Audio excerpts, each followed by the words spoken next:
لله وإنا إليه راجعون والمقال كان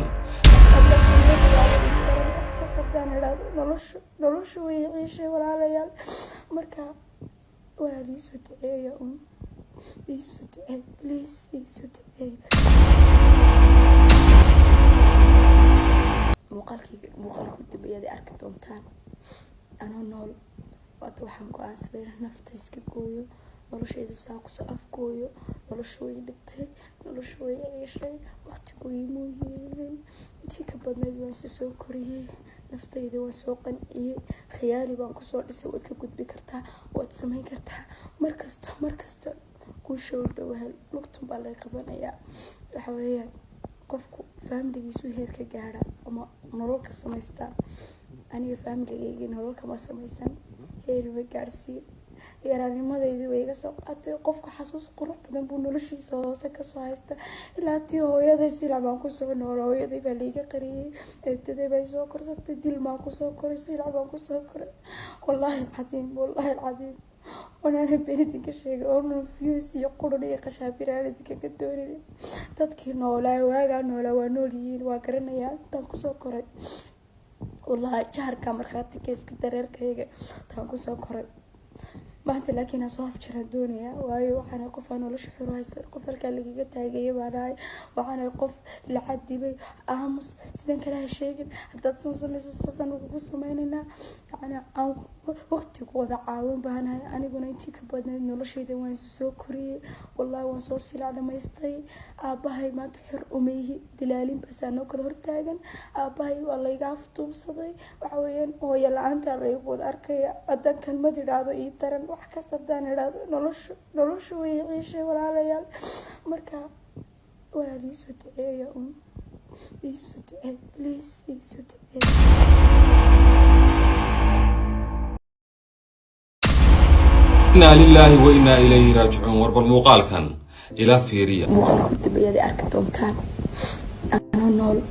waata waxaan go'aansaday nafta iska gooyo noloshayda saa kusoo afgooyo noloshu way dhibtay noloshu way ciishay waqtigu imuu hiilin مسيجكن أما فيديو كان سيدا وقول أقصاها بدن قف كسته أو هرجيسة إيه نواحي جيدة جوجا حتى كوا تشجع جوجي كوا برع جوجا بها هلا جارسي قف كسته أو كأجد وجبنا نمشي أي جوجتو وقت يجود بس كل هرجيسة أي جوجت لكن هذا ما لي جوجتانو كم ورهيو قف كسته أو جرنا يجبنا نمشي أي جوجتو عيد كدو مقال كان هلا جارسيو كم حد نكليه إنه قف عاني هاي قف كسته أو أصله هذا هاي جبنا سيدا وقول أقصاها بدن بو وقول تيكرا يا مشي أي جوجتو مقال كان هلا جارسيو جبنا سومالي هربا فيديو بودكاست يا لغة صوتوي waxaynu naqaanaa qofku marka uu dhinto qofku marka uu silco qofku marka uu sanbaruuray inaan meesha intaan soo fadhiisano aanu calaacalo gabadhan horey baa podcast laga duubay waxay ka sheekaysay nolosha depression-ka ee ay ku nooshahay xaaladda ay ku jirto oo u baahan gabadhan in maskaxda loo dajiyo oo u baahan gabadhan wehel inay hesho gabadhan oo sheegtay inay wehel la'aan ay tahay 2 sano ka hor mise sanad ka hor muuqaal laga soo duubo podcast-yaha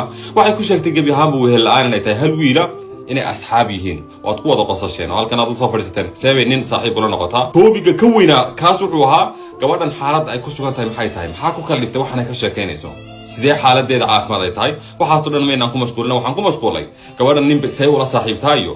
wax dhaqan xumaa ay meesha keentay waxaynu ku mashquulay gabadha laftirkeedii depression aan sii dul saaro maanta waad u jeedaan waxay shaacisay oo ay sheegtay ilaahay waxaan ka baryaa inayna hadda kaga dhabaynin oo hadda wali ay nooshahay waxay sheegtay oo aad u jeedaan inay istilayso nolosha dhanba inay isdhaafinayso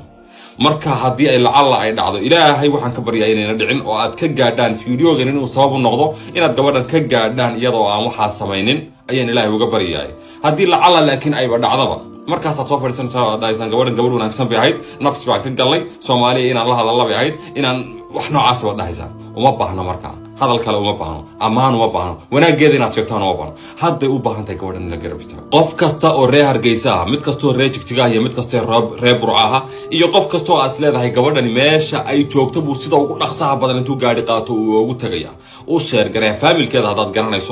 garanayso qofka agdhow gabadhan waxay u baahan tahay garab degdeg ah bay u baahan tahay fiidiyogan sida ugu dhaqsaha badan qof kasta oo leedahay waa uu gaaraya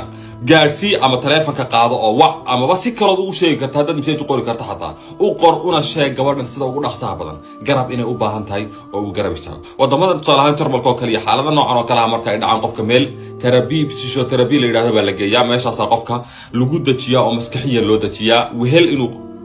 ii muuqata gabadhu waa gabadh wehel u baahan dhallaannimadii dad fara badan oo xaalad ay gabadhu sheegayso soo maray baa jira waxay sheegaysaa in la dili jiray aabaheeda ayna arki karin hooyadeeda ay dhimatay say fiidyo hore ay ku sheegtay buurkaasi fiidyoga hore waxay ku sheegtay inay hooyada dhimatay